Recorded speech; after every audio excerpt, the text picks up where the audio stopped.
do it twice. Let me get you in frame here. All right, you're framed. Loudest chair ever. How we doing? Good. How Happy are Monday. you? Happy Monday. Thank God it's beautiful outside. I know. It's very beautiful. I know. You're like, oh, we're not going to talk about the weather. But for a second, yes, because it's gorgeous. Listen, don't do objecting for me. If I want to object to something, I will. Oh, it's gorgeous out there, and it's going to be gorgeous all week. We've got the Canfield Fair coming, and it's going to be gorgeous at the fair. And I'm excited. Fall is in the air. Yes. How was your weekend? Good. Got a lot of shit done.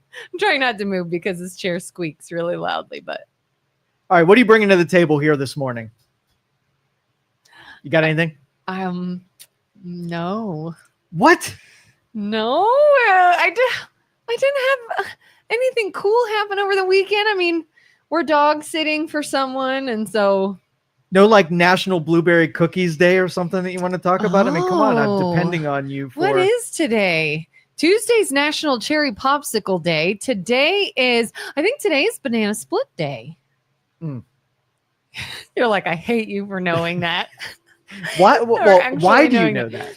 Because so I am on a radio station down south in Georgia, and I record every day. I record a show on the radio, and one of the quick little segments I do is during the lunch break, I say, hey, what's for lunch today? It's National Whatever Day, and I say whatever food it is.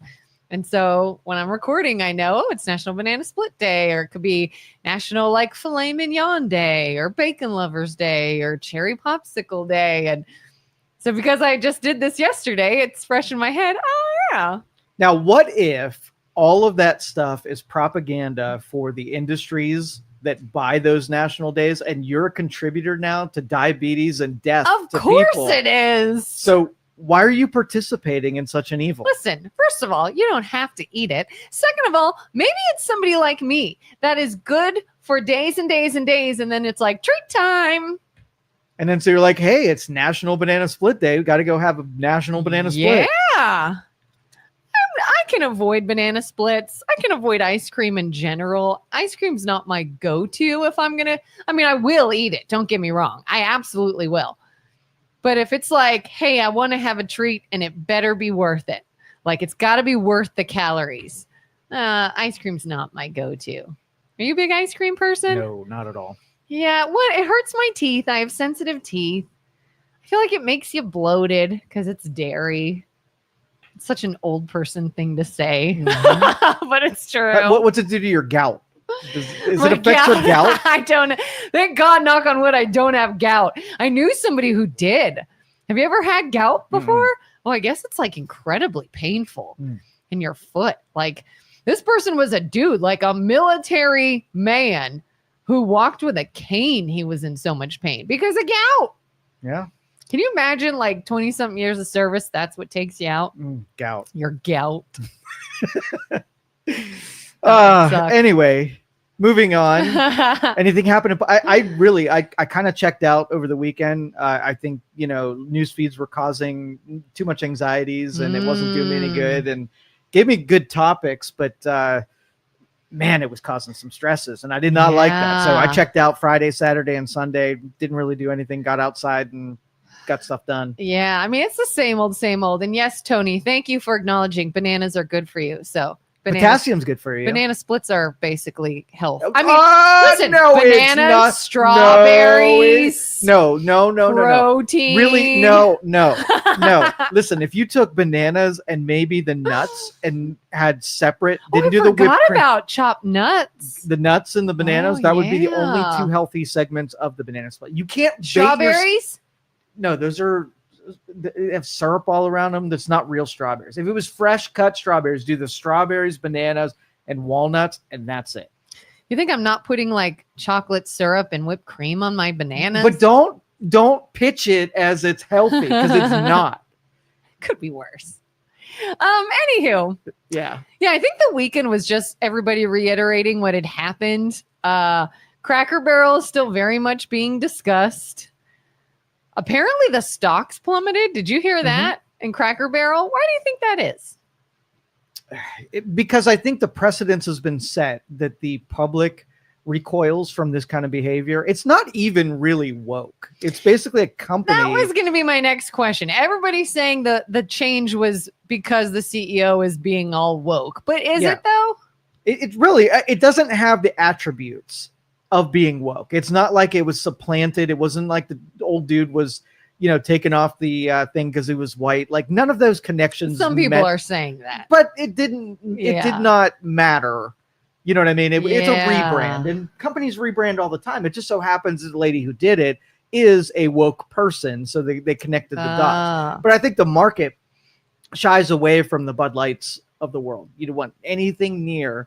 A lot of people who get out just think that there's going to be a punishment or a penalty for this, and so they get out and sell off that stock. But it'll rebound. I mean, the model hasn't changed. It's a business that needed to be rebranded because if you walk into any one of them, everybody's ancient who's in there with their kids or whatever, and they need to go after a younger demographic. So that's just business. Yeah, I mean, they're still going to be conveniently located by the side of every highway. Exactly. They're going to have spots that you can pull into if you're traveling. So I think the convenience is going to be a big saving point for them. I did see a person made a reel on social media, and he was wearing a t-shirt that said "Cancel the Cancelers." Wait a minute. I'll see what you did there. Uh-huh. But I like it. Cancel the Cancelers. I feel and like then I'm going to start that. the Cancel the Cancelers. We're going to cancel those cancelers for being cancelers of the canceler who got canceled. Got too confused. It's giving me a headache. I met one of our listeners over the weekend, by the way. Oh, yeah? Yeah, and will remain nameless, but to protect the innocent. And she said, she introduced herself. And was it Julie? I'm not saying who it is. Sounds like it was Julie. And I said, I can't believe you haven't punched me yet. What's gotta be and Julie? She said, if I was going to punch you, you would have already been punched. It would have been like, yeah, like she came up to my right side, so my striking arm was on this side, so I probably would have just led with it. Just led with it. And now she we was all so know. Nice. We all know who it is. You don't. We 100% do. You think you do. It's Julie walking around with some cut knuckles today. Yeah, everybody look at Julie to see if she's gotten any war battles or war battles, battle scars. That's what I meant to say. Did you travel this weekend, or you were just here. You said you were doing work? So I did yard work, cutting that's shrubs fun. and cleaning up leaves from 5 seasons ago. And I went hiking. I went on the best freaking hike that I've been on. And I travel all over the place, within hours of wherever we're at, to go to these parks, these big parks. And the last 2 weekends, I picked parks that were within like 10 miles of my house. And they were absolutely the best parks to hike. Really? Absolutely. I think I have I don't know if you could call it hiking. I walked around a park Probably once, not hiking. but I don't think I've ever officially been hiking, because the walking through this park, this was maybe, I don't even know if this was last summer, the summer before, was such an eye-opener to my health that I don't my legs were sore. I was winded. And we're not talking about like long, hilly, just basic uneven ground. And I was like, oh, that is an eye opener. I need some more cardio in my life before I attempt to hike. And these are treacherous hikes that we go on. They're not like gravel roads and handrails and nice steps and whatever. Yeah. These are, maybe 5 deer have come this way in the last year kind of places, scaling rock faces. So you have to actually climb? You have to climb. Yeah. I want to do stuff like that. Yeah, dude, it's totally worth it. We went to Quaker Falls Park this last weekend, and there are 3 segments. There's the one where the old people walk the gravel path, and it's not really a hike. And then you go beyond that, and it's only like a half mile, but it took us about 45 minutes to go to a half mile. Okay, because it was steep inclines, like 10 degree, 12 degree inclines. Wow. And you have to traverse through the river, like it goes crossing the river, so you got to scale the river. And on the way back, we just decided to walk the river the entire way. So you get the best workout, because like when you're walking on level ground or an incline ground, you're not worried about where your next step is. When you're walking the river, you got to pick rocks and you're using muscles to have balance the entire time. So we did an hour of balancing down the river. It was freaking amazing. I'm laughing because last night we took the dogs for a walk and I rolled my ankle and like basically almost broke my foot on the side of a road walking a dog. So you should not go hiking, Kelin. My husband goes, Jesus, Kelin, stick to my foot. Stick to concrete and maybe some asphalt. Maybe if there's some gravel on the road, that's okay too. I need some proper shoes for this. I got to start small. My husband got me, he's into cycling and he does, I don't know if you've ever heard of like Strava and Zwift and things of that nature. He does this Zwift stuff, cycling. Well, it's really great for your legs. And I'm trying to like get more cardio, tone my legs. And he bought me clip-in shoes for his bike in the basement. And I'm going to start doing that. And I'm excited. So that's going to work on my cardio and my leg strength. We'll get some good shoes. Maybe by the end of the year, I'll be hiking. Here's my biggest concern. Yeah. What's the bathroom situation when you're hiking? When you're hiking, you are sweating so much and drinking so much. You do not have to use the restroom. Yeah. You are like, if you had to pee, I would suggest bottling it and taking it back through a second time. Because that would. Should I bring a Shiwi? Has your wife ever used a Shiwi? Do you know what that is? Is it a funnel for your? Yeah, it's like a long, and you can stand, I guess, and hold it up to your body, and you go.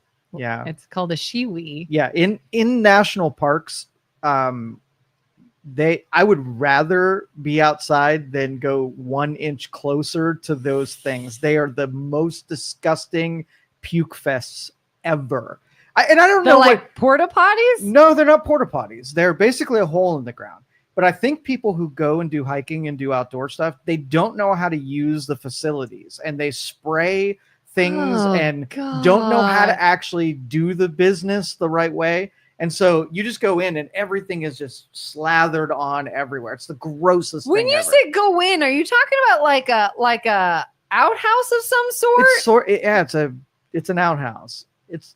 It's a bathroom, but it's an outhouse. And people like they don't know how to use the seat, so to speak. Oh, it's not even missed the seat. It's just blasted everywhere. Are you serious? It's so bad. It's so bad. Yeah, we went out to Cuyahoga National Park, and I thought, okay, it's near the area, the community area, the visitor center. Bathrooms are right there. So I went in there and it was just the grossest thing. I came out puking. I puked after using the restroom. You did? For real? For real. Gagging and puking. I can't handle that kind of stuff. I don't want to do that. No. I mean, I have noticed like when we did the softball game, my concern was, teeny weeny baby bladder. I'm going to have to pee the whole time. Not when you're sweating that bad. Like there's just so much going on. There's not an ounce of fluid left in you. So it wasn't bad. Is it kind of like that where you're just sort of moving and sweating and not you're using thinking your about body the way and... that it should. You shouldn't have to pee every 19 seconds. Okay. You should be you should drink a lot of water, but you should also do stuff that requires the water. You should do more of that. Like cardio and exercise. Less banana splits, because eating a banana split does not need a gallon of water. Banana split in years. I'm using that as the analog for all bad nutritional choices. I don't know. I still think I'd have teeny baby bladder. And my thing is and I understand this, it's also very mental. If I think I'm about to be in a situation where there are no restrooms, oh my God, I feel like I got to go 20 times. Like I just gotta like prepare myself because I'm not gonna be able to. And then I'm thinking about it all the time. And then when you think about it, you have to go. Everyone's like, you don't actually have to go. It's your anxiety. And I was like, you're right, except my anxiety is making it actually happen. I'm feeling self-fulfilling prophecy here. I think that if you change your state of mind, you'll find out that you have the same bladder that everybody else does and everybody else manages. I agree, but how do you change your state of mind when all you can think about is, all right, I'm not thinking about that. That is what changing state of mind is. I know, but it's you're in control of to that. do. Listen, you've been through some difficult things, and at the beginning of those difficult things, you thought that they were too hard. They're too big of an obstacle. and you figured out a way to short circuit your brain and tell yourself you can do something, and you did. So what's different about this one? Like I'm really trying to stop the glitching. We've talked about the glitching, I think, right? Like where I look at something, look at it, check it again. And I get in this that's just neuroticism. I call it glitching. It's neuroticism. I'm neurotic. Yeah, you're neurotic. No, I'm not. You might be a little. Smidgen neurotic. How do you become neurotic? And then how do you overcome neuroticism? If you give into those impulsive urges and you develop them, then you become more neurotic. If you know that they exist and you discipline yourself out of them, then they don't get, get cultured in. Like I'll tell myself, I'm going to go and lock the back door. I will check that the garage door is shut one time. I'm checking it one time. I'm locking the door and I'm walking away. And I will not get stuck checking it 5, 6, 10, 15 times. I'm going to check it one time and I'm going to walk away. And I'll be like, garage door is shut. Or I'll just say, I'll ask my husband, can you just go check it? Because we'll know I'll be stuck there for 5 minutes staring at a door that's shut until I convince my brain to relax. The door is shut. Yeah. Pharmaceutical industry would say, we've got a pill for that. Joe says, know that you have it, admit that it's a problem, and start weaning yourself off of it. Do you think it's some form of like obsessive compulsive disorder? Well, of course. So how does one develop that? Giving in to the neurotic impulses on the regular develops it. Why do you have it? Like, why do I have it? Do you want me to say you are a victim of some naturally occurring phenomenon or something that you've, just like anything? How does someone hit a baseball, right? They practice it until it's ingrained in them, and then their brain knows what hitting a baseball. So if you practice being neurotic, then you become a really good neurotic. So like I should have squashed that years ago when I saw the signs. And since you didn't, you have to wean yourself off of it. It's possible, but if you, and the thing is, because of how we live in modern culture, there's a lot of reasons to, get your dopamine by exploring the neurotic behaviors. And so you just keep practicing into it because you have to give up stuff you like in order to get the thing that you don't want to do anymore. And it's like, it's not hurting you that bad kind of thing. Like time on a clock. I don't like the last time I see being 9/11. Okay. Because it's a freaky thing nowadays. Yeah. So long as you play that game, you're going to get better at it. Yeah. If I look at the time it's 9/11, I will have to wait and look at it again when it's 9:12 before I can move on. Now there's the other side of this neuroticism that's actually productive. Okay. We'll do the Nikola Tesla neuroticism. Nikola Tesla bobblehead. Okay. So do you know why I consider his neuroticism? I mean, it was his undoing, but it's still, you have two choices. You do certain things, right, that create a productive outcome. And then you have other neurotic tendencies that produce a fear-based or victim-based or unproductive deal. It's annoying. So if you rolled it in and said, let's just say every time you saw 1111 come up on a clock, or even the digit 1, that it's going to be an amazing lucky day, and you fed your attachment to something positive, then you just assemble an inventory of things around you in your environment that can spawn you to think better instead of worse. And you just are on the worst side. I've done that with Friday the 13th. When I was a kid, I had a very good day, and literally have perpetuated that mindset since childhood that I have good luck on Friday the 13th. You can do that and unlock all kind of good things using your neurotic tendencies on the good side. I suggest you do. If you've seen benefit, where if you're looking for something bad and your subconscious is delivering you something bad and you're like, it's the numbers. It's not my subconscious that I programmed to a T to deliver bad things when I start thinking bad things. Then it's on the other side. It's like I deliver my subconscious good things and it delivers good things. But that's the weird thing is like, I don't think anything bad is being delivered. It just bugs me. Like if I'm going to lay down, it's bedtime, lights are off. I'm about to lay my head on the pillow. I glance at the clock and it's like 9:49. When it's 9:50, I'll look at the clock again and then lay down. And my husband knows exactly what I'm doing. He's like, what are you doing? Because I'm just sitting there glitching. And he's like, he knows. He's like, you're waiting for 9:50. Yes, just let me be. And then it'll turn into looking at it 3 times. And then feeding, okay, and then lay your down. husband is right. And Oh, instead I'm a of telling him, nutcase. instead of correcting him, stand to be corrected. Sometimes he tries to block my view of the clock and he won't let me see it. I'm like, I'll kill you. Let me see it so I can lay down. See who your master is? Your master is your neuroticism. You serve it well. I know. I'm broken. Has anybody made fun of you yet? No, not yet. Somebody tell me you've got weird things like this. Just some little, like you don't have any weird little, I can't even say it's a superstition. I don't feel like something bad's going to happen. It's just like I'd rather it be an even number. I'd rather it be an odd number. I'd rather it be this number. I'd rather look at it. I'd rather do this 3 times instead of like, that as long as it's on the positive side of things. I only disagree when you pick up a benchmark and you serve neuroticism for a negative end. Like, why did you buy into that part? You believe in a lot of hokey stuff, right? So believe in this hokey. Oh, everything. What do I believe in that's hokey? And so you need to buy into the hokey positive influences is what you need. Like when I glitch with the garage door, my brain is telling me, you better be 110% sure that is shut and locked. What if someone breaks in and they're coming through this door because you left it open? And now I will stand there for an absurd amount of time, convincing my brain that I acknowledge and see the door is shut. The door is shut. The door is shut. And then I shut the door to the house. This is locked. This is locked. This is locked. This is locked. Check the handle. Check the lock. Check the handle. Check the deadbolt. Check the hand. And my husband's like, stop. I was like, I can't. Like, he has to pull me away. And I'm just like, what is wrong with my brain? It's broken. You might be too far gone for seriously. You've got to come over and observe one night the ridiculousness that is simply locking the house at night. Shut the sliding glass door, lock it. Push on the lock. Pull, it's shut. Push.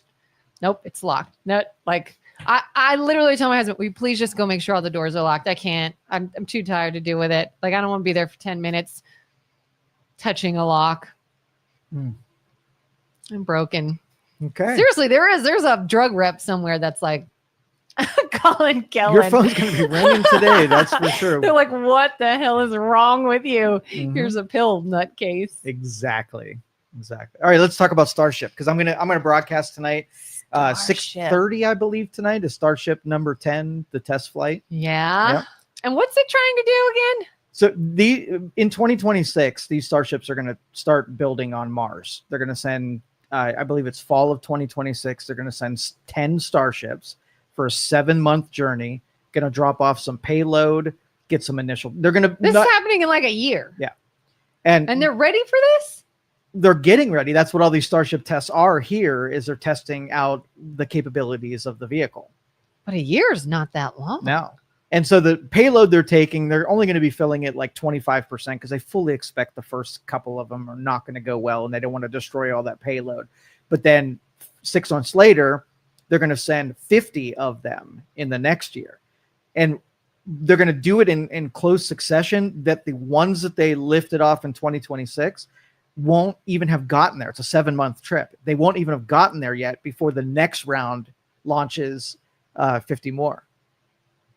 Do you realize we are the aliens? Yes.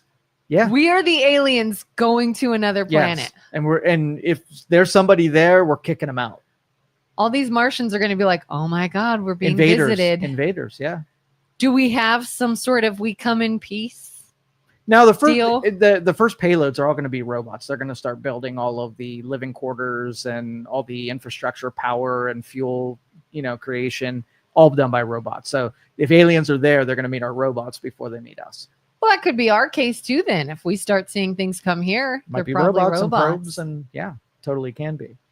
But anyway, tonight probably going to blow up, and I know a lot of people criticize SpaceX for having so many failed missions. So I want to take a minute and tell you really what to expect from this mission, so you have an understanding that if it blows up, then it doesn't mean that Elon Musk is an idiot or the Starship program is whatever. So here's what's happening.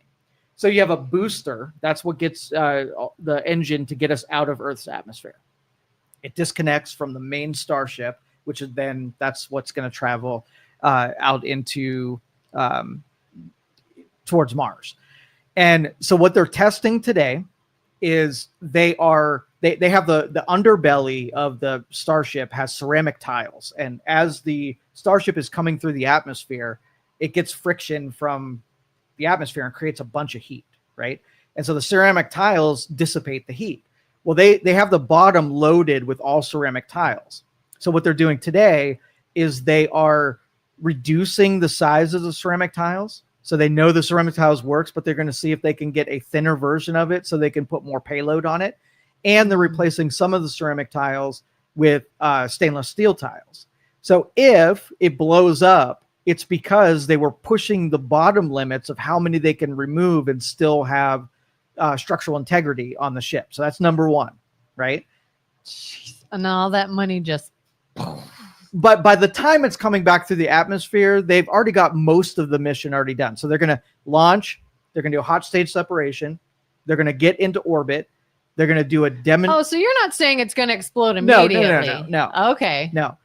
And then they're going to do a demonstration of, they're going to launch a couple of payload out of the nose cone. They're not going to be real. Dumb question. Yeah. What's payload? The payload, whatever they're carrying into space, whether it be satellites or equipment or people or whatever. So they made some dummy satellites and they're going to eject them into space to see if their payload mechanisms work. So that's number one. So it's going to be hanging out in the upper atmosphere. It's going to be in orbit. It's going to distribute the payload. And then it's going to make its way down. Now, before that, the booster lands itself, right? And so it's reusable. It comes back down to Earth. Now, what they're going to do is they're going to, these ones have usually just dumped into the ocean. And now they're going to start landing them on the drone ship so they can reuse those boosters. Well, what they're going to do before they do that is they're going to cut one of the engines at the last minute. And so it has 3 engines and they're going to cut one of them off to sort of like simulate a failure on coming back down.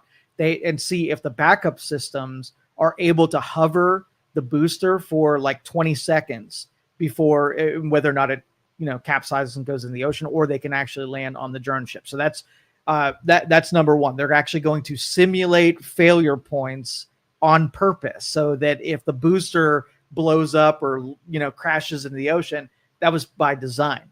And then they're going to also try to land the Starship. Have you ever seen the chopsticks, by the way? The chopsticks? The chopsticks, yeah. So the main Starship comes down and chopsticks catches it midair. And so I can't believe you've never seen that. I had a life when I was younger, and I was like, this was like a year ago. This was a year ago. Is it something that like this? No, it's to the side. Okay, no, then I don't know what it is. First of all, how do you know all of this? Do you just watch is there television coverage of this that you watch, or do you read Elon Musk's game plans, or how do you know I've been following this stuff since the first Starship 1. And so the progression, I follow every and they're pretty transparent. SpaceX is about telling what they're going to do and why they did it. And if you followed it from the beginning, you it became part of that story, almost like computers. Like if you owned the first computer and watched it when it was a baby and then watch it grow up, you kind of know stuff about today's computers because you watched it evolve. Oh, and I keep singing Starship songs in my head. All right, so I'll just play a little 1-minute video. So this is the Starship landing. Now these are the chopsticks down here. And so what's that? Oh, that's a chopstick? Yeah, that's a chopstick. So it comes down. Weird name. The chopsticks close around it. And look at that. This is real? This is real. Why do they call that chopstick? It looks more like a straw. I don't know. Chopsticks, you think 2 little thingies going boop. Yeah, that's what they were. That's like a tube. Well, the tube was the Starship. The chopsticks were the thing that caught it. I know, but the tube's going into just one thing. It looks like it's anywho. Potato. No, we'll call it chopsticks if you want to call that chopsticks. You totally missed it. So this is the rocket coming down. You're not talking about this long base. See this thing here? Okay. There's 2 arms that are here. Watch them close around it like a it's a circle it's going in. See if they close around it? I gotcha. 2 little chopsticks. I gotcha. Chopsticks. So there you go. So that's tonight That's about amazing. 6:30.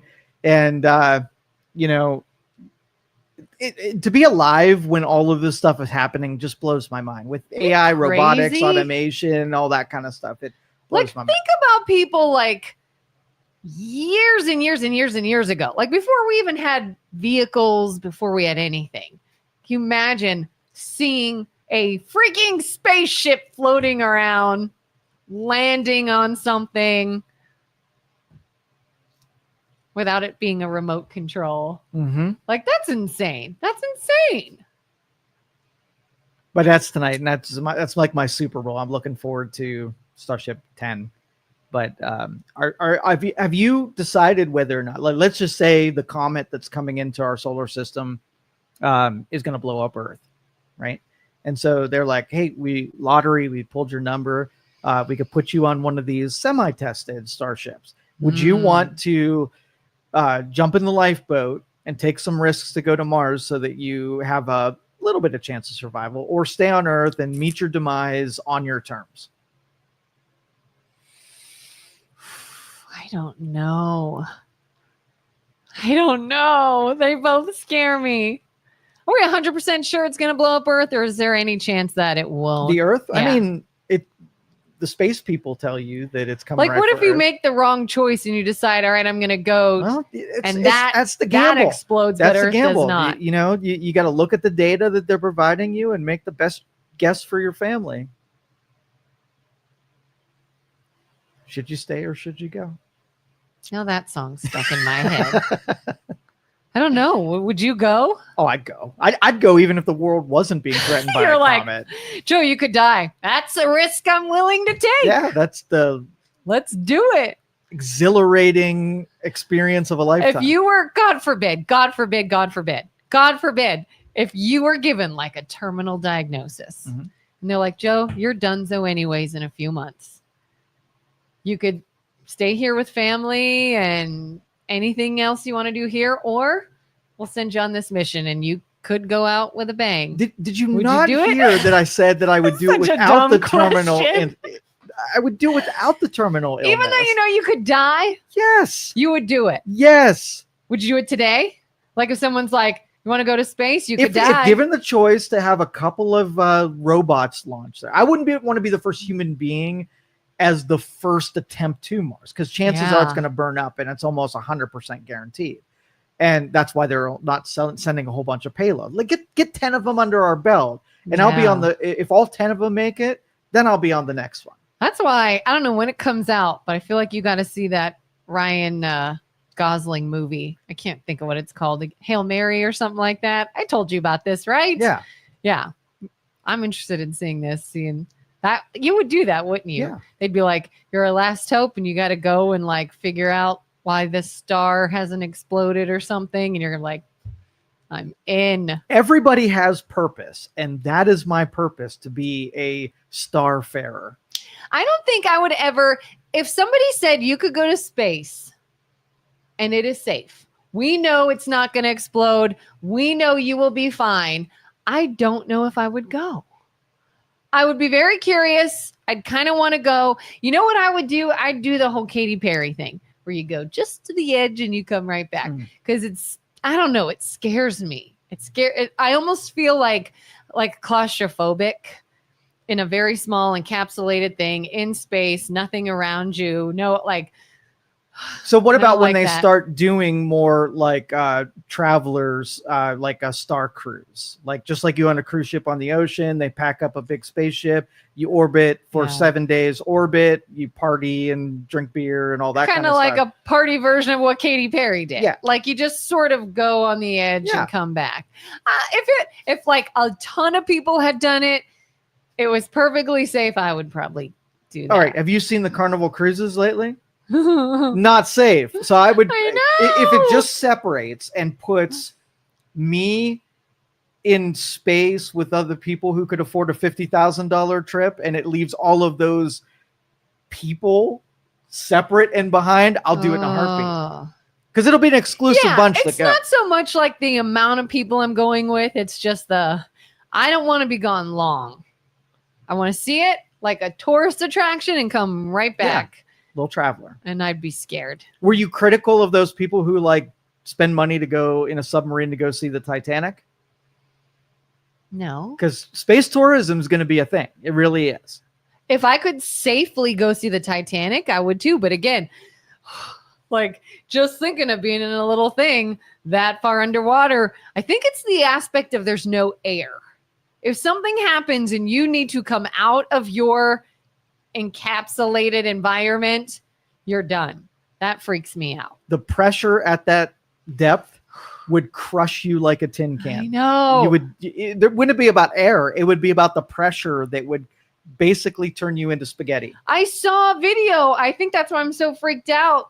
I don't know how accurate it was, but it was like an animated depiction of what happened to their bodies that in that tube or whatever. Oh yeah. And it was literally like on a cellular level, they Crushed. evaporated basically. Absolutely. And they said it happened in like a millisecond, but no, not a way you would want to go. No. Yeah. So I think you have a relativity relationship with danger where I don't see like danger. I see people as being a bigger danger than pressures at depths in the sea and vacuum of space. People are way more dangerous than those two things. I even the last time I was on a plane a couple weekends ago, I was in the exit row, you know, where they say I need a verbal yes that you acknowledge you're sitting in this exit row, and I was like, yeah, I'm fine.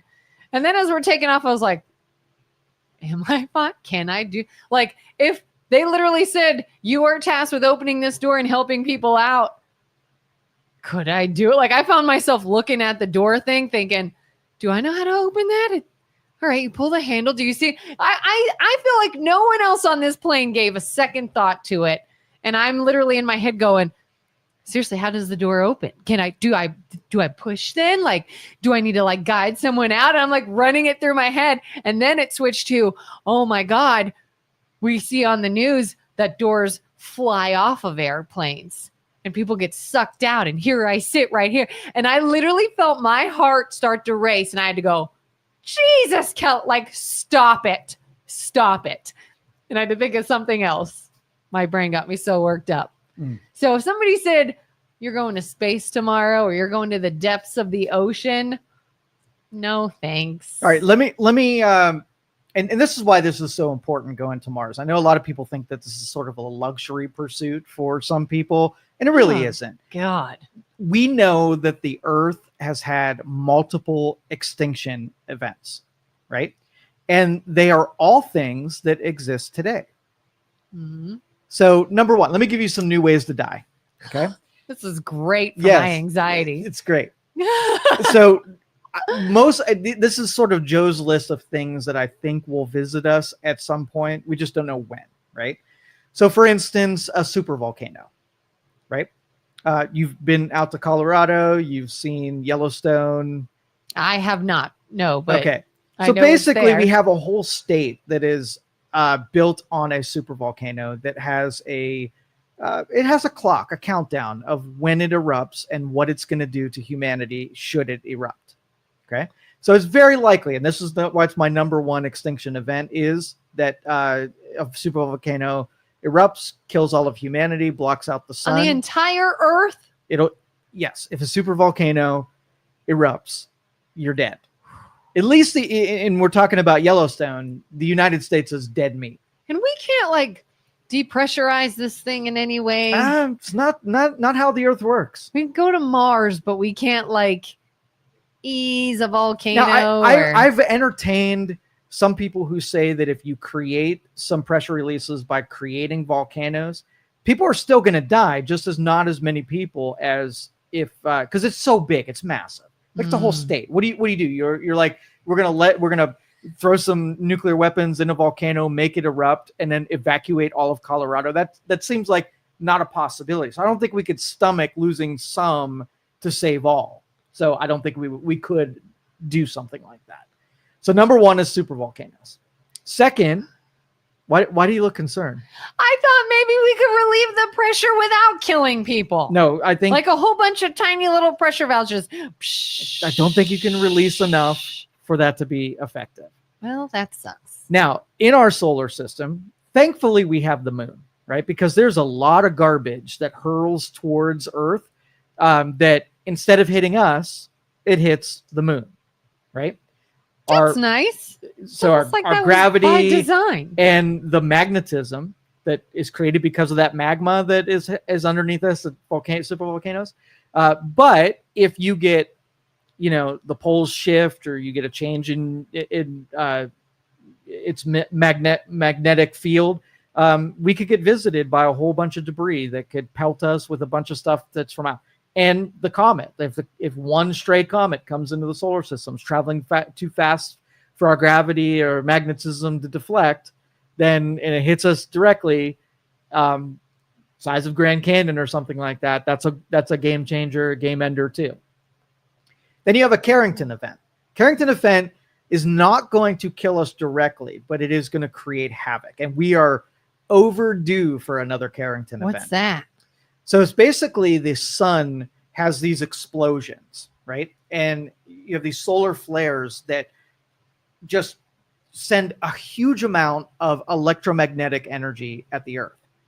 And right now, when you see the northern lights, right, that's the Earth's defense against that energy that comes to us, and it dumps it off to the poles, and you see the northern lights. Oh, I didn't know that. Now, have you noticed that there's a lot of northern lights lately? Yeah. Have you realized that? Like in my childhood, I maybe heard of one that came. I thought you had to go somewhere to see the northern lights. Yes, at the poles, go outside in your backyard. At the poles, it makes sense because the ionosphere collects all of that, dumps it off to the poles, and so you expect to see it. But they're going further and further south, where you could see it in Tennessee. So there's a lot more. It's a very solar active. Well, what happened in I want to say the 1800s. Carrington event.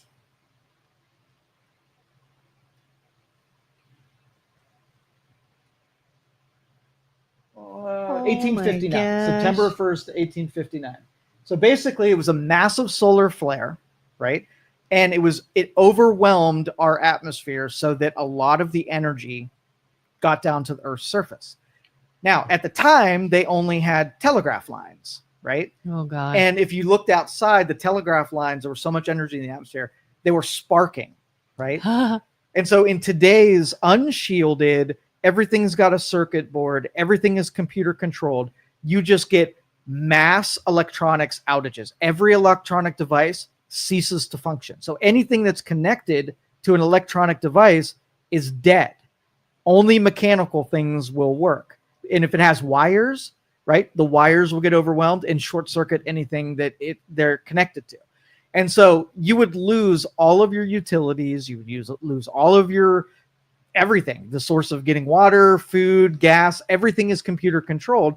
So you would lose everything. Not a mass extinction event, but can you imagine the chaos that would happen if we got a Carrington event today? How quickly do you think we could come back from that? Some people have said a year we can get basic services back by rebuilding everything, and some people say a decade. Couldn't you just have backup things that are not in use, and then they won't fry during the only way to protect them is to create a Faraday cage. Okay, so basically, so even if they're not in use, they can be destroyed. They're done. Yeah, anything that has circuitry, is metallic, is conductive, gets overwhelmed and gets. So it's not like you could be like, oh, lights went out because of the Carrington whatever event.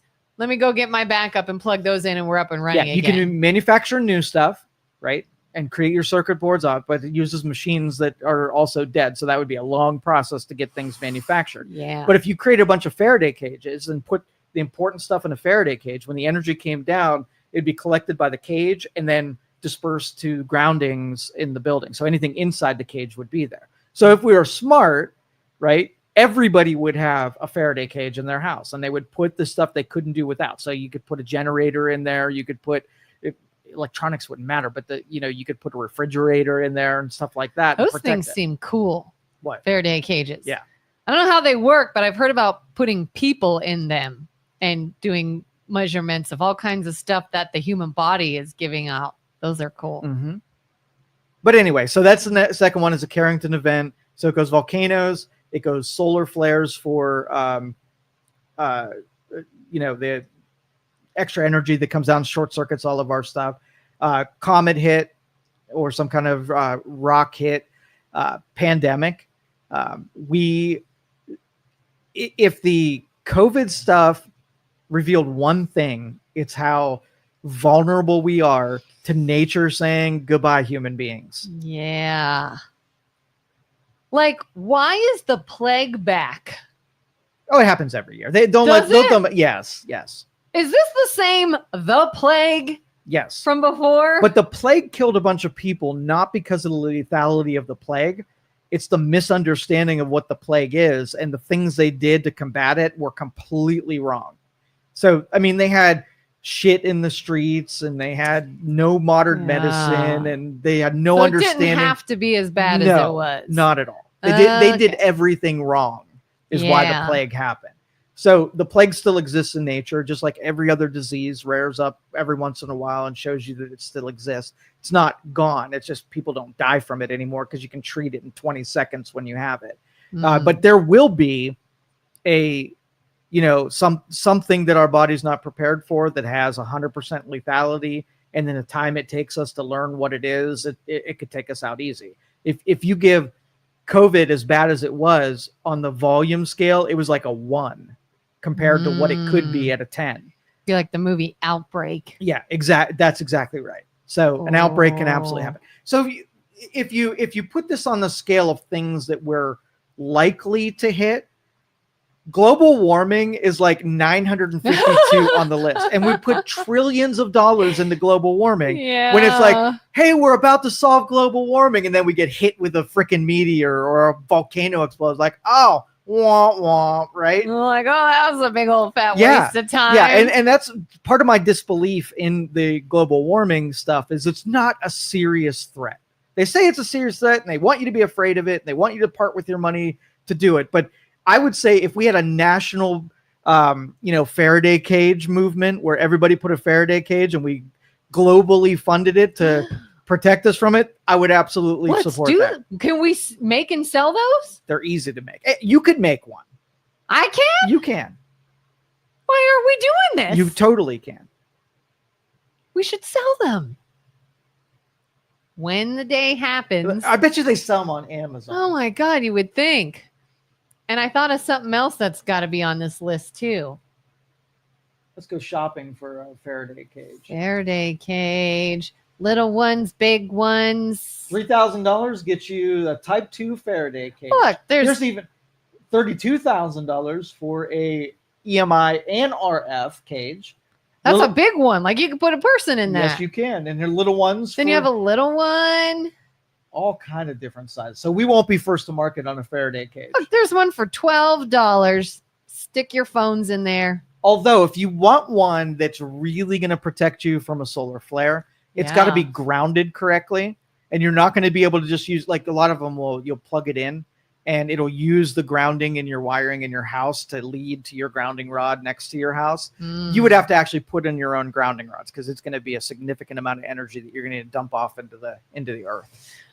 Well, could you do something with a similar concept for, like, I feel like another thing on that list could be nuclear war.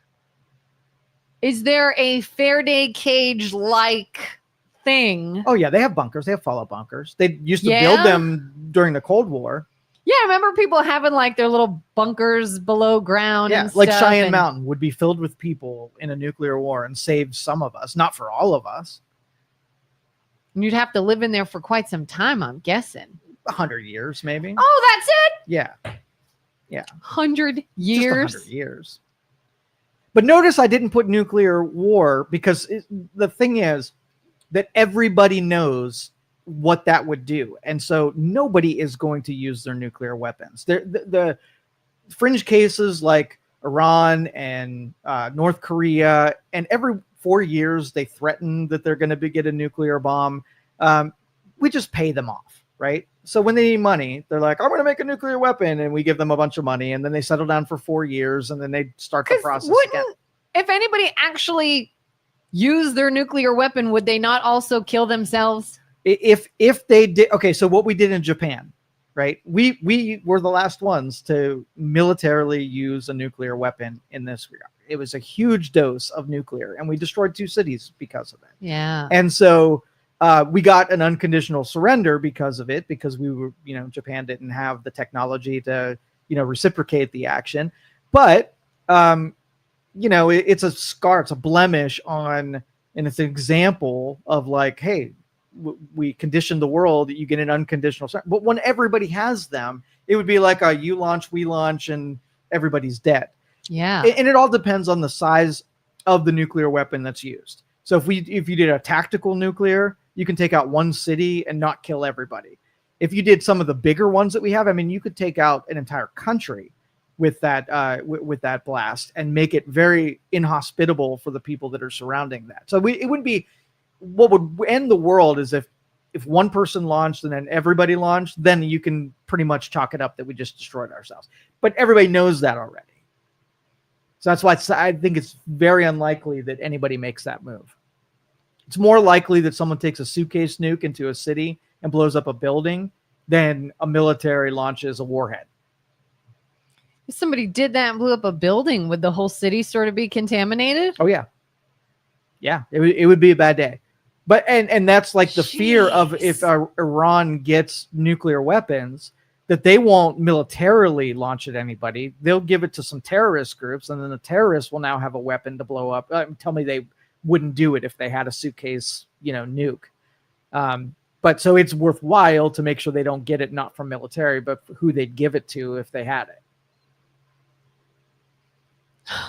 What? You look more afraid now than you did at the beginning of the show. There's so many ways we can die. Yes, yeah. And my point is, with so many, you got the buffet of ways that you're going to meet your end. Going to Mars, where it's further away from the sun, so solar flares are less of an impact. No other people, so you're not going to get your Carnival cruise beat down. Volcanic activity, I'm going to say that's still going to be a threat there, probably lesser of a threat. But you can't breathe on Mars. You can't breathe on Mars, but we're going to create some atmosphere once we get there. So everything we're doing to scrub carbon dioxide off of the Earth, we're going to go there and we're going to add carbon dioxide there to create a greenhouse and an atmospheric effect. So everything we learned about global warming, we're going to use there to do the opposite on Mars that we do here. So we could make Mars. Yes. Livable. Terraforming. Yeah. Like not just in a what's the word I'm looking for? Like a colony, but like you can go outside, walk around outside, and we can make it inhabitable. For probably the first 50 to 100 years, it'll be all inside, like controlled environments. Outside is there's no atmosphere, so all of the radiation that comes down, you get fried if you walked out there. Same thing with temperature fluctuations, because it can't hold any heat. The nights are like negative 131 degrees Celsius, and the days are like 152 degrees. So it's not a great time to be outside. So we won't be there. But if they have a bunch of water there, but it's at the poles of Mars and deep underground. So we're going to basically use the first water that we find to make fuel so that we can blast things back off and bring it here. So we need the oxygen that's going to come from the water. But as we start messing with the ice and, melting it and making it usable, you're going to get some floating, some evaporation that happens. And the goal is to contain it so that you create an atmosphere.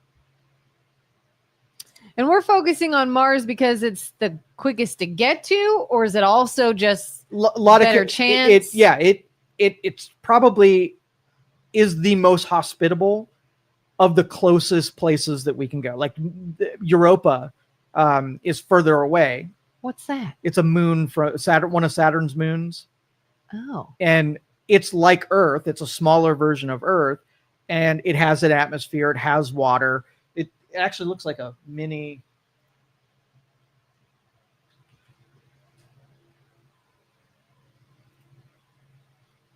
Icy moon, Europa. Yeah, so it's more hospitable, but it's smaller and it's super close to the what's that called? flying through the whatever field. Not minefield.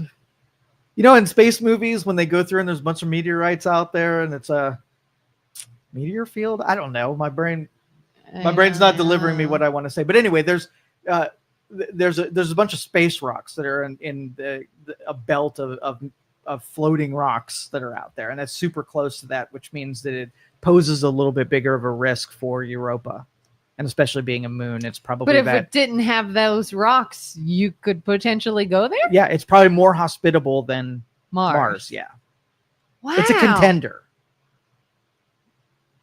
Asteroid belt. Oh, I've heard that. Yeah, before. the asteroid belt. Okay, that I've heard of.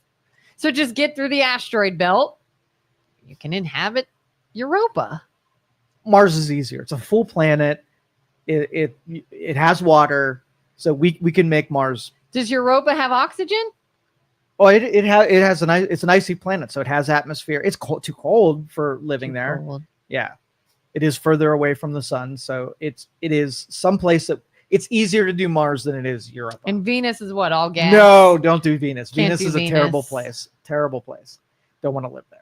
Mars is it. You're like maybe vacation, but never live there. Why are you shopping planets now? I'm just curious how we got to Mars being the game plan. It's close and it's doable. Not easy, but doable. Because Venus is all gas, right? But you're not going there anyway. So don't shop for a sofa when you're not even going to be the one. God, I'm not even allowed to have questions. You do not. No, you're not allowed to have an opinion unless you're going to go there. Maybe I will. Maybe I will, Joe. Wouldn't you just love it if I got the opportunity to go and not you? You'd be like, are you kidding me? No, I would say the universe is saving me from death. So Kellen took my spot and they're probably all going to die now because she's going to be at the exit row saying, what do I do? How about this? If I am ever offered the opportunity to go to space, I'll give it to you. You're going to. I will. Aww. I'll say, you know what? Can I choose someone to go for me? Joe, you can have this. Okay, so what if there's like nuclear and you get picked the lottery to go to Cheyenne Mountain and survive? Are you going to give me that ticket too? What's Cheyenne Mountain? Cheyenne Mountain's the bunker that is built for maybe, we'll say 50,000 people. And they're going to lottery system it. They're going to bring people in to repopulate the earth after to save our lives? To save our lives. Well, I'm probably taking that. You're taking that ticket. So you don't love me that much. I mean, I don't want to die by going to Mars, but you don't mind. So by all means. The people who should be invited to Cheyenne Mountain have the most to offer rebuilding of civilization. Do you think that it's a lottery system? So you're going to win, but you're going to be like, I think Joe would do a much better job at helping repopulate than myself. You probably do have more. So would you give me your ticket? Would you give me your ticket? How old are we? How old are our kids? It doesn't matter. Do my kids still need their mother? No, just on principle, whether or not you're like, hey, you know what? Joe might be responsible for 100,000 people in the future coming back to this great country. Honest to God, I'll be. Here's my one deciding factor. Okay. I don't even think it's intelligence. I physically can no longer reproduce, and you can. So you'd give it to me. I might have to on that and that alone. Wait a minute. Can you? What? Reproduce? Yes. Okay. Oh, I'm a reproducer. Well, that's probably the one thing you got on me. You just sacrificed yourself for me and the betterment and the repopulation of the earth. You're a good person. I mean, unless they find a way to make babies another way, I'm nothing. I showed you the robotic gestation person thing. I don't think I have anything to make a baby anymore. Yeah, you're replaced completely. I am nothing.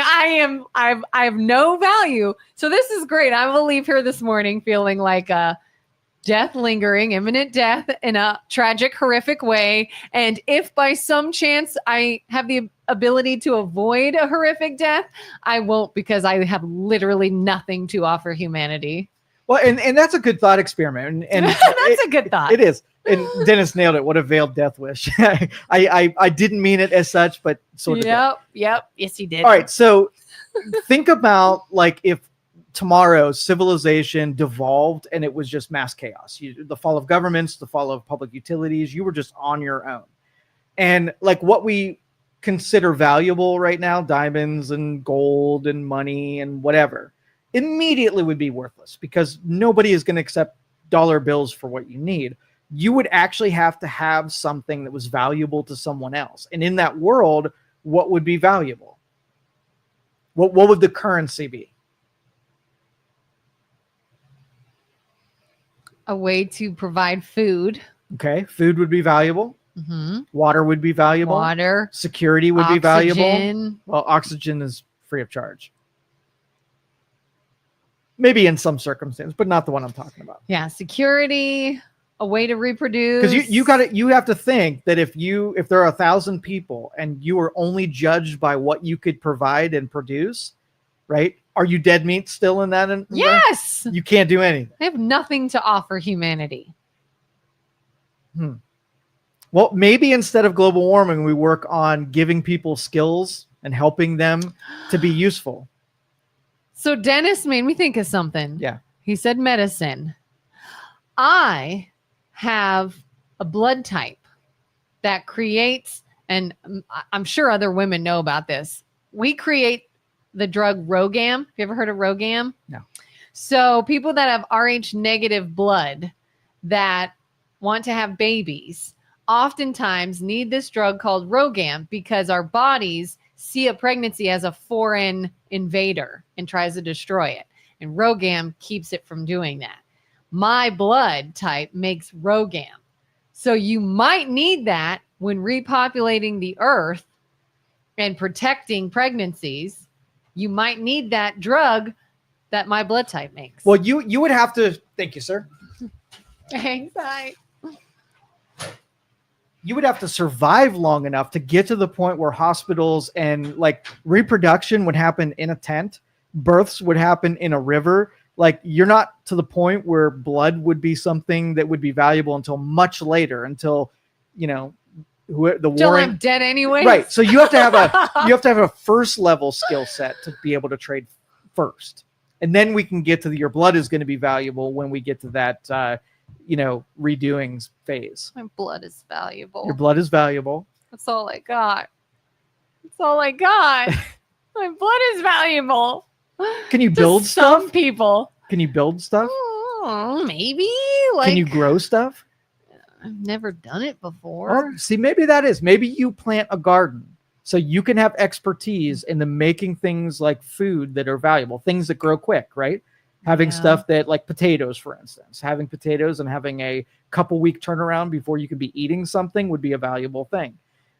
Raising animals takes much longer, but would follow the, first month's rations is going to be all potatoes and stuff that grows fast. Second month's rations is going to be the stuff that takes 6 months to grow. You want me to raise an animal and then kill it to eat it? Yeah. See if you have the ability to, and make it so you pretend there are no butchers, right? You buy that little lamb, right? That pig. I'm out. I already see where this is going, and I'm out. You raise them, but then you're like, I got to do the rest of this stuff myself. Raise them, and I care for them, and I feed them, and I pet them. Yes. And then I butcher them. Yeah. Oh. Do you ever see that pig video? That disturbs me every time, where it's an industrial farm and they load these big pigs into this machine, and it's a conveyor belt that is tight on their chest and tight on their machine. back. Temple Grandin made that. Their legs are moving as they go across, and then this roller, right, is going over top. The pig gets to the roller, and a pneumatic pike goes through their head. They instantly stop moving. Right? It stuns them. Stuns them. Or impales their head. Yes, goes into their brain, and then they just go limp. And it's disturbing to watch it because you watch life end right there, and it is tough to watch. So, but everything you eat in the grocery store has I picture that little piggy and going through the spike wheel. Yeah, have you ever seen the movie Temple Grandin? Mm-mm. So Temple Grandin's a real person.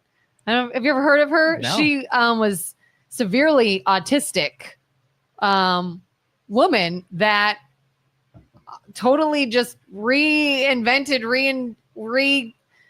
innovated the slaughtering industry for cows and stuff by realizing she had autism and found that if she puts pressure on her body and squeezes herself, she can calm her nervous system down when panicking. And so she basically took that theory into these slaughterhouses with cows, and they started putting animals in these squeeze machines that squeeze them when they're going to slaughter in order to keep them calmer and more relaxed before they die. And it's a whole thing. This is a true story. And I think anybody who eats meat should be required that they make their first kill. They either take out a deer, have a cow, so they get a good relationship between the sacrifice that the animal makes. If it gets delivered in your refrigerator or to the grocery store and into your refrigerator, and you've never seen sort of like the death that goes along with that, you're disconnected from it. And that would be disturbing to you to see the animal that you're eating not being alive anymore. Yeah. So have you ever felt some kind of way by killing, like, not anything major, but like, did you ever like kill like a rodent or varmint or insect or something that people kill all the time and then I only feel bad when I know what I just killed is not going to be used. I don't think the life is not going to be honored. Where I've shot, squirrels, rats, deer, and, so long that you make good use of it, it's part of the cycle. And I think, it's part of being a human being is to use animals as your food supply or, using the skins or whatever. My husband killed a bird once because he accidentally injured it. Mm-hmm. And he accidentally injured it to the point of it's going to die and it's just suffering. So he decided to just end its life. And Dad made me feel some kind of way. Yeah. Like, I don't know why. I was like, it's just a stinking bird. There's millions of birds. Like, it's not a big deal. I wasn't attached to this bird, but I was very freaked out by that. Yeah, I think emotionally, like, for instance, I saw some roadkill this morning. Right? It was a really baby deer, like a really small one. Yeah, and what I saw is that there were birds eating at the carcass. Okay. Yeah. And so long, like, the birds wouldn't have had anything to eat had the deer not gotten hit. So as long as that cycle where it was a meal for someone and nothing went to waste. And I think, that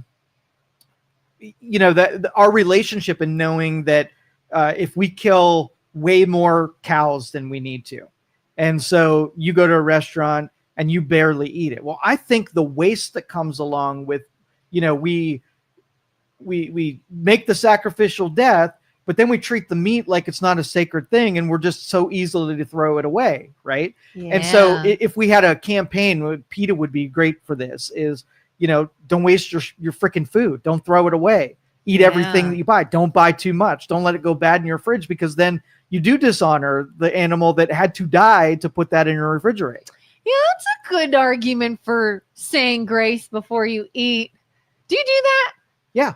We don't do that. We've tried it. Like, we'll do it at like church events, but we just don't do it in the home because we all feel awkward. We tried it once and we all feel awkward. But you know what? That's a good reason to do it. Absolutely. That you're thankful for that animal. Exactly. Gave its life so you can have that meal. And then you treat it with a little bit more respect. When I was at the beach a couple weekends ago, my friend and I were walking along the beach, and this teeny tiny little like minnow fish had gotten like beached, basically washed up on shore and was flopping. And we're like, oh no, little fish.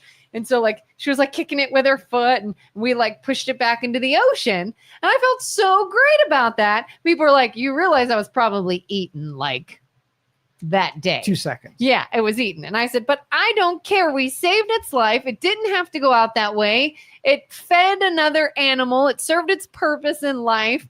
But then there was a bird who was eyeballing that thing. And as soon as it stopped moving, it was going to swoop down and have its meal. And then Kelin comes along and deprives a bird of a meal because it likes other fish better. Yeah, like when those National Geographic shows are on and there's a wolf chasing like a baby elk or something. And I'm like, no, wolf, stay away. And people always tell me, well, the wolf's got to eat too. Mm-hmm. And I'm like, but it's just so sad. Mm-hmm. Well, and one of my favorite farms, Lamppost Farms down in North Lima, they have beef cattle. right? And they posted a video the other day that they name all of their animals as they're raising it up and feeding it and whatnot. And I'm thinking, like, you're gonna have to kill Bob one day, right? Yeah. And I don't know if that makes it harder when you sort of give it human things. It's now a pet and a friend rather than a food source. I think that's a bad decision. My husband's cousins, they live in Pennsylvania, bought and raised a cow, and they named it Peaches. And they said, this was like, the girls are grown now, but when they were little, they're like, they have no idea that Peaches is the thing in our freezer that became dinner. But the 4-H people do it. They raise those things and they sell them for meat. And I'm sure maybe they a couple tiers here and there. But can you imagine, like, some of those kids like sleep at the fair next to their animal. They bond with it. And then, oh God, no, I couldn't do that. Yeah. So I think it should be a requirement, part of your schooling, that you learn how to take an animal's life with respect and make a meal out of it. And it's a survival skill that I think everybody should know. I guess it would be different than, like, if you knew, that it was going to feed. I don't know. Maybe it would feel a little different. I don't know. I would still, I don't like it. Yeah. You should not be able to eat food that somebody else killed. Total disconnection. I think that's why we have such a propensity for violence. You'd think it would be the opposite, where they're sparing us from death so we don't have to see it. But then we're disconnected with what goes into producing, that food. We have this weird relationship with killing, like the stuff that we'll tolerate, the stuff that we won't tolerate, the desensitization of death in general. I don't know. It's weird. Yeah, it's weird. Sometimes I'll like kill a bug or something and I think nothing of it. Sometimes I'll kill a bug and be like, oh, could I have shooed them out of here? Like a moth came in our house last night and I'm trying to chase it with like a dish towel or something. My husband caught it, got it in his hand. And he's like, open the door, and set it free. And I was like, that's nice. I was about to smash it. Mm-hmm. I don't know. You know what I think another thing we're going to start doing and we're going to look into? I can't think of the name of it, but there's a company in and around Springfield, Poland, something that is meat. Do you know what I'm talking about? Like a Youngstown cattle company or something? Yeah, I've seen them. So I'm thinking of your idea of getting fresh meat that hasn't been injected with all kinds of junk. And so we're like, hey, let's look into this. Let's start looking at getting some fresh meat that doesn't have all that crap in it. Do you know anything about this company? I don't know anything about them yet. But I'm telling you, I think Luke had him on and he swears that it's the best meat that he's ever had. Yeah. So no doubt that's the way to go. And so, but they would do they kill the cows themselves? Yeah. So they raise them, they kill them, they butcher them, and then they freeze the meat. Humanely? I don't know what that means. With a squeeze machine? No, they're probably not. I think in cattle, before they go to butcher, it's sort of like it looks like a hammer and it has a blasting cap and you basically hit the cow in the head and it goes into their brain and kills them instantly. Yeah. And I don't know what you mean by humane. So I heard that there's this way now where they like stun them. They're in their squeeze machine. They get stunned almost like knocked out or disoriented and then killed quickly. Okay. So you want them to be in a stupor so they don't feel the pain is what you're saying is humane. So no pain. Yeah. Quickly. Well, the hammer thing is quick. That's a brain hit. Have you ever heard about how they kill chickens? Oh, I've seen it. That's disturbing too. Don't they like hang them up and then with their heads and they just and then it drops down. Instant. Like it probably is not pain. It's so fast. So that's what I'm saying. You got to have a standard for it's all going to be death, no matter which way you look at it. Blood, and death. Yeah. And so you want to do it sparingly so that you could survive and not be part of a complete waste farm that we have with needless killing of animals and then food gets wasted. I just think that's a sin. It is. Mm-hmm. What?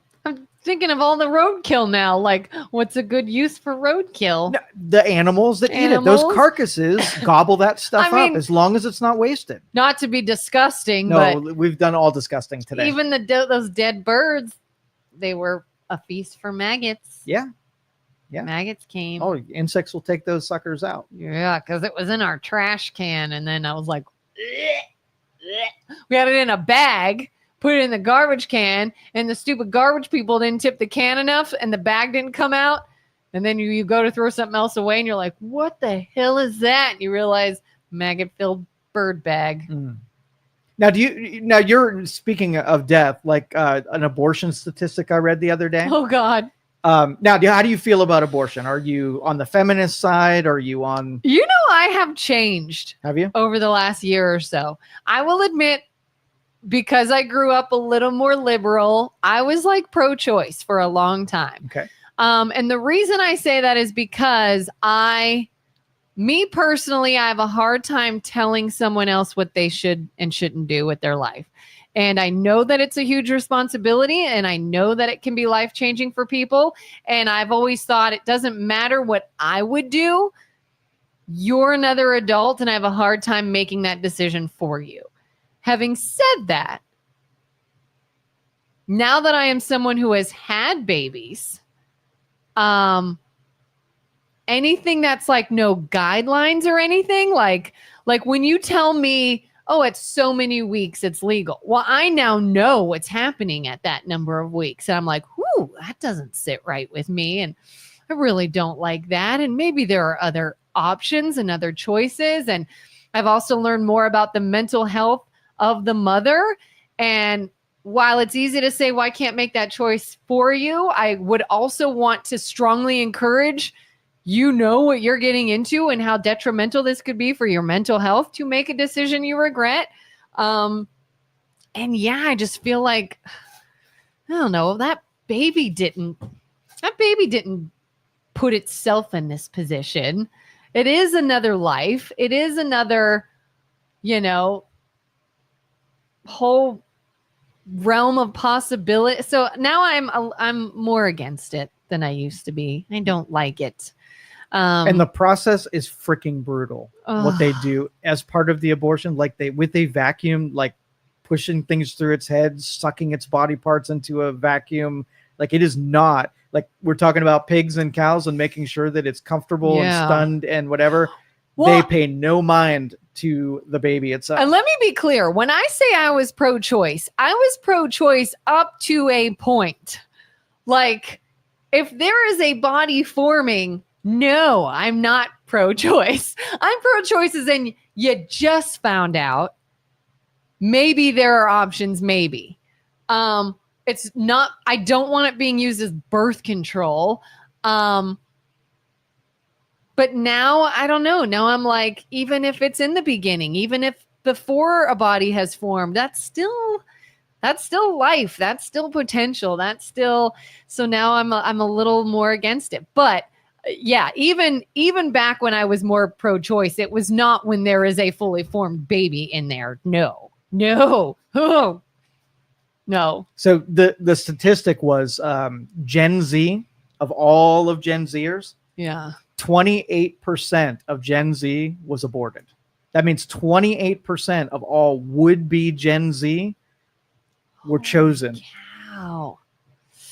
That's a big number. That means that your exceptions and those, fringe incidents are not how abortion is being wielded. Yeah. And so that's too much. Just like I don't like the waste of animals over consuming it. If it's a thing that has to be done in certain circumstances, I want it to be done with respect and honor and knowing the value of what you just did. You had to do it. It was necessary to do it. But I don't want to ever be disconnected from the value of life for animals. So for damn sure when it comes to a baby that would become something outside the womb and whatever, 28% of an entire generation, that's waste. Wow. Big waste.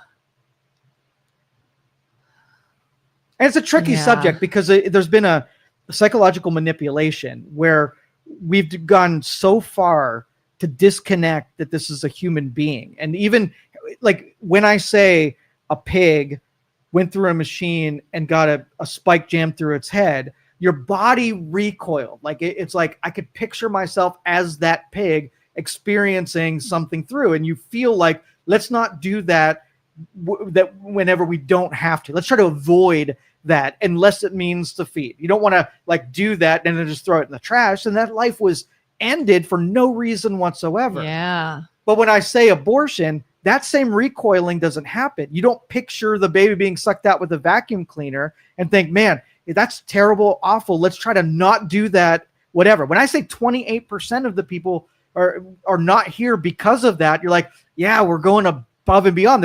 Nobody ate, right? It wasn't to feed people. What was it? Yeah. It was, a lot of birth control in there, because there wasn't incest and rapes that were a majority of that. Those were people who are just like, I don't feel like it.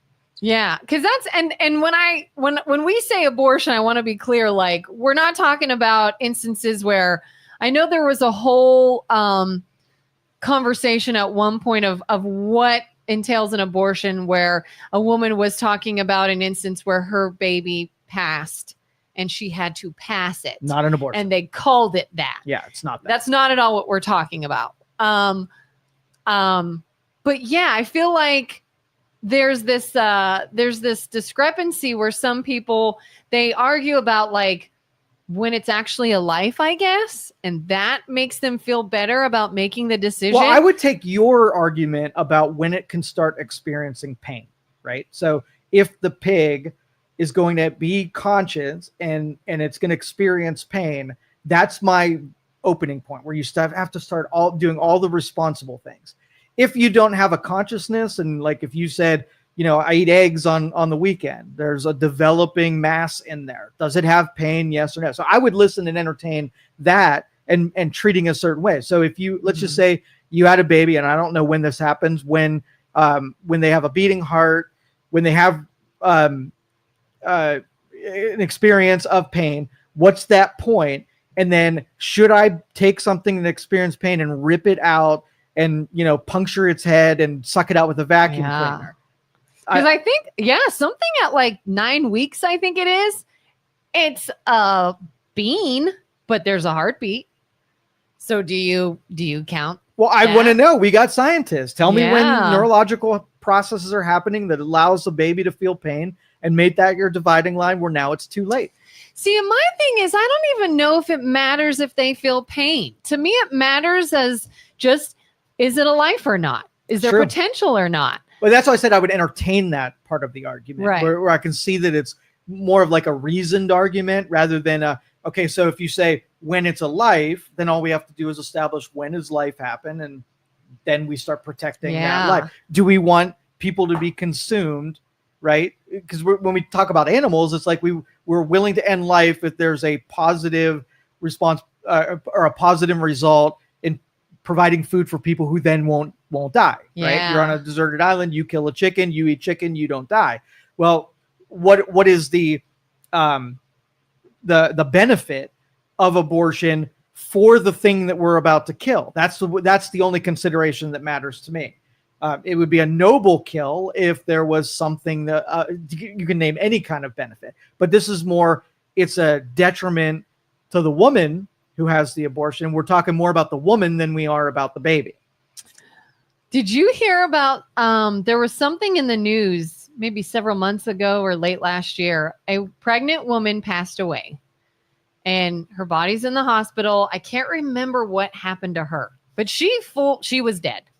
And her body was being kept alive by machines because she was pregnant. And there was a discrepancy with the family on whether or not to unplug everything, the baby will die too, or keep the body alive long enough to give birth and save this child. And it was this whole thing of who has the legal right, who can make that decision, what's right, what's wrong. What would you do in that situation? Oh, you keep the mother alive and deliver that stinking baby. Yeah. Just like if there's a kid trapped in a well, your priority is to save the kid, not worry about what you're going to do with the kid once you save them, not whether or not they deserve to be in that well. There's a life, and human beings spring to action to preserve life. Will that be a life if you do X, Y, Z? Yes. So do X, Y, Z. Yeah. I mean, in a case where if I found out a woman was murdered and she was pregnant, to me, oh my, you murdered 2 people. Double homicide, absolutely. And I feel like most people would say that. Most people would go, oh my gosh, they killed this baby. So what's the difference between that and someone choosing to end the pregnancy and then someone saying, oh, well, you know what? But it wasn't really a life. Yeah, that's Feels just, like it is in another example or another and that's why I don't listen to situation. that argument, because it's one thing if somebody says, you know what, I'm going to take responsibility for all of my actions. I know I did the wrong thing, and I'm going to suck it up and just be honest about what you're doing there. So, hey, I don't want this baby, and I'm willing to kill this baby, and I know it's going to weigh on my conscience, but I'm willing to go through it. You didn't reach that one, right? But it's it's the advocates for it that want to disconnect the life from the mom, right? So should it be illegal? Like if you're considering having an abortion based on what you know culturally, what an abortion is, and I get to talk to you and try to convince you not to have the abortion, right? That should be an influence, because if all you know about it is the woman's right to choose and it's not really a life, somebody's already advocated in a direction that you need to kill that baby and brag about how, it's your right to do it and be almost proud of it. And I'm thinking, time out. I want you to feel bad about it. I want you to know that you made a mistake in where you ended up, and you'll never try to do it again. But when these women are like, I've had 5 abortions and I'm super proud of it, that is most irresponsible behavior. Not only will you change the thing that led up to the baby being conceived in the first place, but how callous you are about how you're taking a life and you just don't care. Do you think that's common or it's rare for the callous mindset? I think we programmed women to feel a way about it. Even when I asked you about it, you have in your brain how it's being perceived. So I could talk about a pig with spikes going through its head, and that picture. You've almost been tamped down where it's women's right to choose, and it's not even up a life. To a point.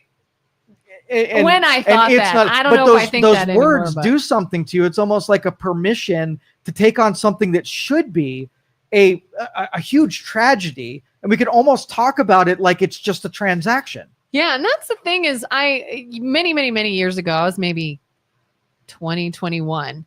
I knew a guy who was telling me about his friend. A female friend went in to get one, and she described the experience as horrific. Yeah. Now, she, again, had just found out, was very early on. She decided to do it.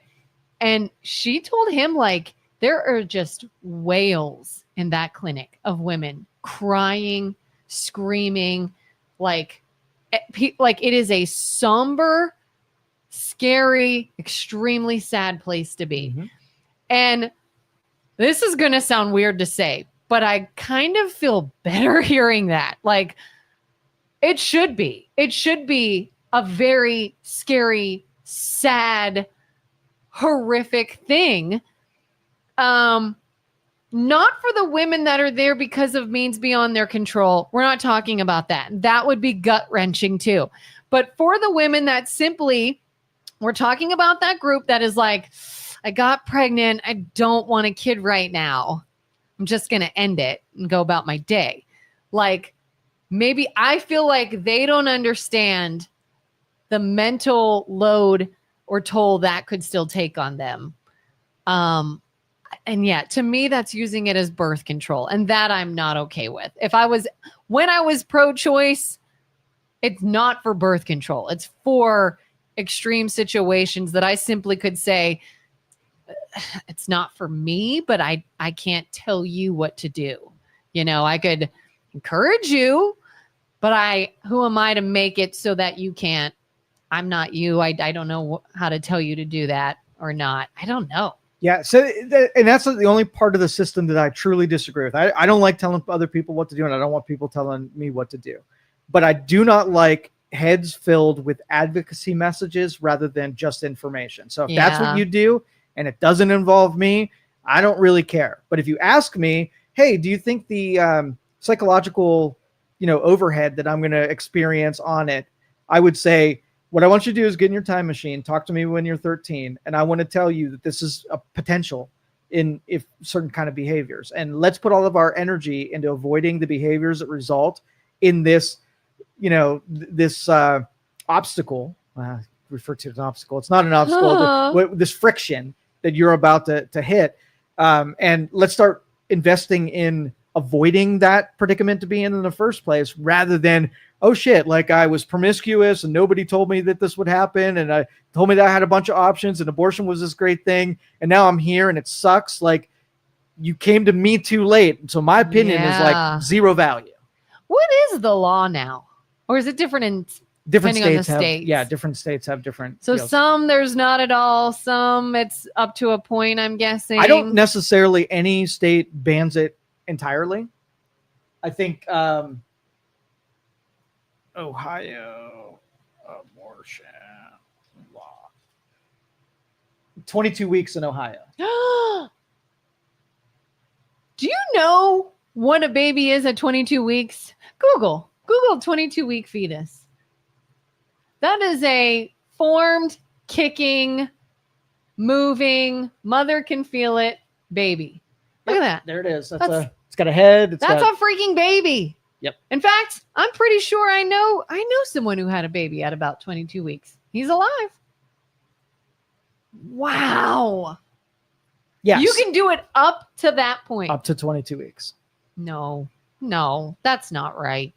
I'm sorry. Like, I have a hard time telling you what you should and shouldn't do. If you just found out, if it's like barely a fertilized egg and we're not going past that point, I don't like it.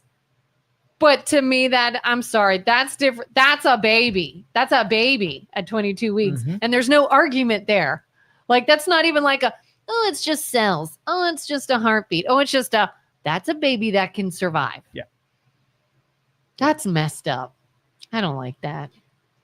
And so if the advocates for life were really intelligent about this issue, any unwanted pregnancies that a woman goes through the whole thing and she delivers, there should be an adoption mechanism that is as easy as getting an abortion or even easier. Yeah. So that way, if you're like, I don't want it and it's too far gone, at least make if her whole thing is, I don't want to be saddled with going out, not going to college now. And now I've got a kid, my whole life's ruined in the future.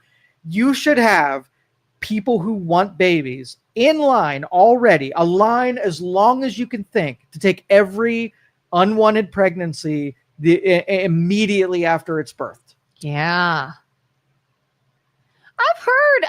I've never really looked into the adoption process, but I've heard it could be very difficult. It's very difficult. It's very expensive. And there is a desire, right? But it's almost like the immigration system, where it's so broken and so cumbersome that it's to be avoided more than anything. So it's like, come here illegally or wait 20 years to get your citizenship. Like, you can't, in an emergency, if somebody can swoop in, get pre-qualified that they want a baby, and they swoop in and grab that baby and make it almost $0. I am sure there are pro-life groups that would cover every adoption fee that there is, right? That pre-qualifies the people, make sure they're good parents, that's going into a good home, they have the means necessary, and you streamline it so within a couple days you can have someone lined up to receive an unwanted pregnancy, and make that your priority and your primary for anyone that's unwanted. I mean, I think that's the move there. I mean, I guess it can be difficult to sort of background checking the people that say they want it. But you got to understand, the alternative is a dead baby. So even if you have oh no, I'm not talking about one or the other, but right, yeah, for sure. But if you had a mother and decided last minute that she didn't want the baby anymore, and you had somebody who were like, oh, let's go through our qualifications list. And if you took anybody that had a heartbeat to take that baby rather than be killed, right? That's a better situation. That's better. Because I would, let's just say you have, out of our population, you have a million people that are pre-qualified, been background checked and whatever. And you have, 10 million babies that are unwanted that could be rescued over the course of the year. And my numbers are fudged, but you kind of get the point. Yeah. And you're like, oh, we only got 1 million qualified, so let's let those 10 million die right? We only have homes for one. I'm going to disagree that if you made the process easier, that you could get every one of those unwanted babies in foster, in adoption, in any other circumstances other than being dead. Anything is better than being dead. How do you feel about the, what are they called? Safe haven drop-offs? You know what I'm talking about? Like fire stations that have the little door. Is that a real thing? I thought that was just in movies. No way. I saw a video online. I don't know where it was. No, it's a real thing. No kidding. Down in Georgia, in one of the hospitals in town, there's a sign right on the entrance of the emergency room. Safe haven baby drop off. Please leave baby in whatever. Kidding. Yeah, that's a real thing. And when I see it, like, I'm glad we have this. Like, if it's, hey, abandon your baby and leave it to die, or take it to a safe haven drop off, by all means do it. And I remember watching a video one time. There was a place, I don't know where it was. It was a fire station, I believe. And there was a safe little kind of box area with a door to the outside, and somebody could come by at night, open it, place the baby in the box and shut it. And it was safe and there's a security camera watching it the whole time. And then the first responders get a notification, baby in the safe haven box. And oh my God, it choked me up, just because I'm like, how does a mother not want her baby? But not everybody thinks that way, one. Or two, to her, maybe that is giving that child the best opportunity it will have. If the mother knows, I'm in a bad situation, I'm in a dangerous situation, by all means, give the baby to someone else. Right. So I love this idea, but it is so like, oh God, how gut-wrenching, just like the whole idea behind it too. But if you knew that you had either, drug addiction or mental health thing, and you knew that you absolutely couldn't provide, there should be a super easy way to get that baby in the hands. Like if you polled pro-lifers and you said, hey, I'm a pro-lifer because I want to protect every life, would you be willing to, you're a grandma, you're a mom, take the next baby that comes in that's unwanted and raise them? What do you think percentage of the people who are pro-life will be willing to then take on the responsibility of taking someone else's kid? I don't know. I bet you a lot. I'm wondering if I could. The hospital calls you up today and says, Kelin, you got two choices here. Take this baby temporarily until we can get whatever. You're now a foster parent, but you'll be saving this baby's life. Will you go leave work today, go pick up that baby and raise it until they can find a forever home? If it's temporary, yes. Temporary? If it's temporary. Okay, what if you're able to do just it forever? What if you're able to, everybody get it, like, how the churches, like, they serve meals, but they take turns doing the meals thing? Yeah. What if it's like everybody in the congregation takes the baby for a month until they find a foster home or a regular home? Adoption. Yeah. Well, because I know someone, her daughter and son-in-law currently have 6 foster kids.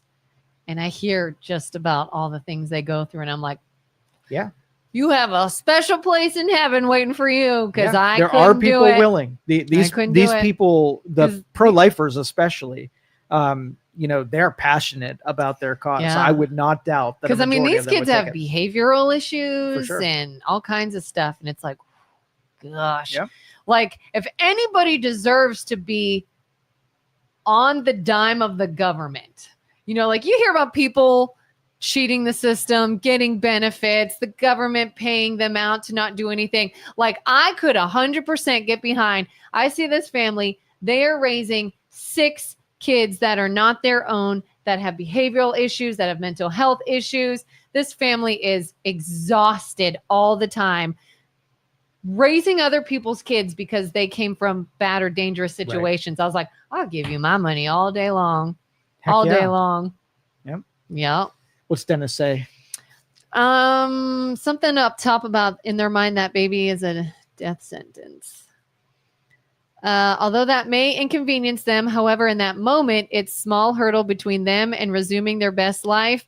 In their mind, that baby is a death sentence, and society has created that perception. And they support it and actually built a whole foundation in disconnecting that life. Yeah. He says the safe haven is an amazing idea. Did you see the report out of Cleveland of police reporting to an overdose and finding a baby dead in the driveway during their call. That's so sad. Aww. So sad. I can't believe you didn't know the safe haven was real. I thought it just existed in the movies. Oh, it is real. Yeah. I remember that sign standing out to me in the emergency room in that hospital. Safe haven, please leave baby, front desk, whatever. No questions asked. Mm-hmm. They don't detain you, nothing, because they don't want to discourage people from doing it. Yep. And you just stay here and off they go. And I'm just like, then what? And what happens? Where do they go? Oh, all right. Take my money. We're out of here. Have a good one, everybody. We'll see you next time. Thank you for listening to this show on Youngstown Studio. This is original Youngstown content. Feel free to share our videos and tell your friends about us. Don't forget to subscribe to our YouTube channel and follow us on Facebook. Thank you for your support.